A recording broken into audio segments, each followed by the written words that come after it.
apologize for making you wait so long. No, that's okay, Miss McKenna, and thank you and Armin for letting me on the show. I spoke with you in the past, so I know you get a million calls. I was the guy during the Mary Burke fiasco that said the Democrat Party thinks that my people, black people, are stupid. You might remember, you might not. Yeah, I do remember you, Ian. I remember you saying, I remember that comment at least. Yeah, and the reason I'm calling, and I was speaking with the gentleman before, I did a video on YouTube about 2 days ago. I was on Mr. Weber's show talking about the one and only Mayor Tom Barrett, and he made a comment that resonated with me so much. He said Milwaukee was safe. And last year, around the same time, I believe we had 8 deaths by firearms, and now I believe we're at over 40. 43. 43, you said?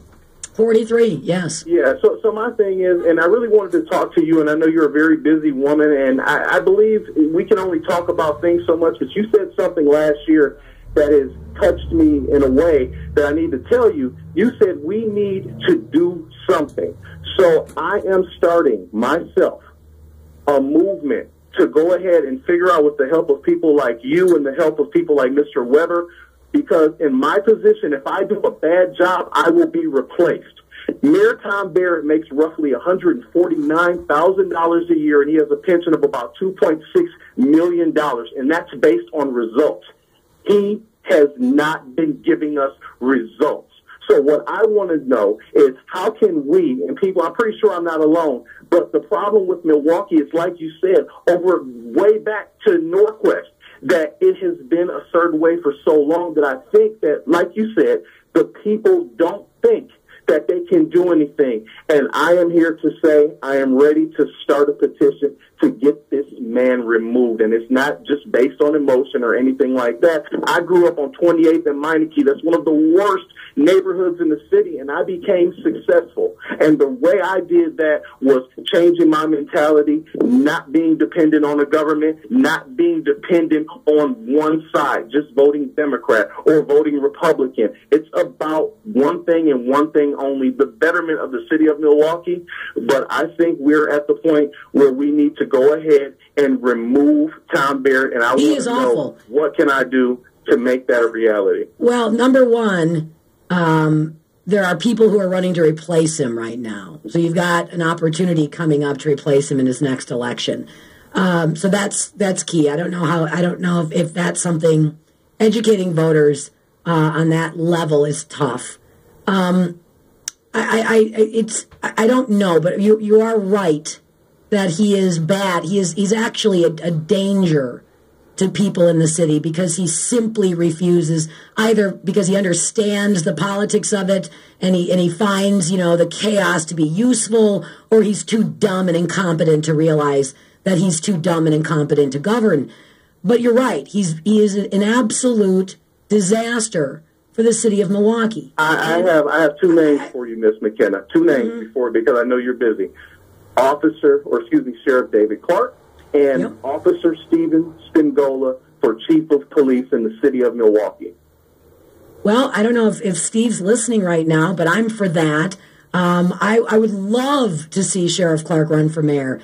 I would. I don't know if he's interested in running for mayor. But, let's just think of the two differences here. Mm-hmm. Sheriff David Clark, Tom Barrett.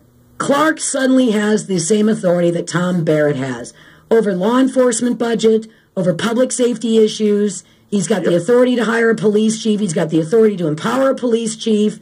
Imagine, and he's got the willingness to use a bully pulpit for real change. And I'm talking about his calling out consistently of the failure of the Milwaukee County court system. Imagine what 4 years of that could look like versus what you've got now in the city of Milwaukee. How quickly. And I was talking yesterday about what's called natural gentrification, not the phony, move in the yoga studios and the coffee shops, but taking away the crime and chaos problem and how that actually stabilizes neighborhoods and allows new small business to come online. Imagine how Sheriff Clark would use his bully pulpit if he were mayor to pressure the legislature to intervene on behalf of the city of Milwaukee. Tom Barrett wants more money. I actually reached out to him a few months ago, and I left a message and said, people like myself would love to support you, and he personally called me back. That's the type of man he is. He called me back, a regular quote-unquote citizen, and said, thank you. That told me all I needed to know about him. Boy, I tell you, that is, as I think of the one person, there's one person I can think of that's a turnaround kind of person, and that is Sheriff Clark on this. Ian, let me see if I can't. I mean, off the top of my head, I'm not going to lie to you and say it's going to be easy to get Tom Barrett out of office. You need a couple of things. You need a charismatic person to run against him that has a forward vision that provides. And again, we're describing the sheriff that describes ways to truly solve the problems versus just paying lip service to hashtag political campaigns. So you need that. You also need an army of people to knock on doors. So you need a movement of people to start helping to sort of re-empower a citizenry that has been disempowered for the last 100 years. I'll tell you one good piece of news here that I got in my inbox is a gal who just emailed me and said, on the bright side, Vicki, my husband recently got his concealed carry license at a class. He was shocked to see so many African-American women in the class getting their concealed carry. Hopefully this is a sign that the black community is sick of the violence and being dependent on the city. This is not a race issue. At least it shouldn't be. It shouldn't. It shouldn't. Thank you. You know what? But when you've got the mayor of the city and the common council all screaming through the same megaphone and all saying it's my fault, it's Scott Walker's fault. And when I say my fault, as a concealed carry license holder, it's my fault. It's Scott Walker's fault. It's the legislature's fault. It's everybody else's fault. But you know what? Again, but it takes a lot of time, and it takes a lot more than just, it's just right now there's not a critical mass to do it.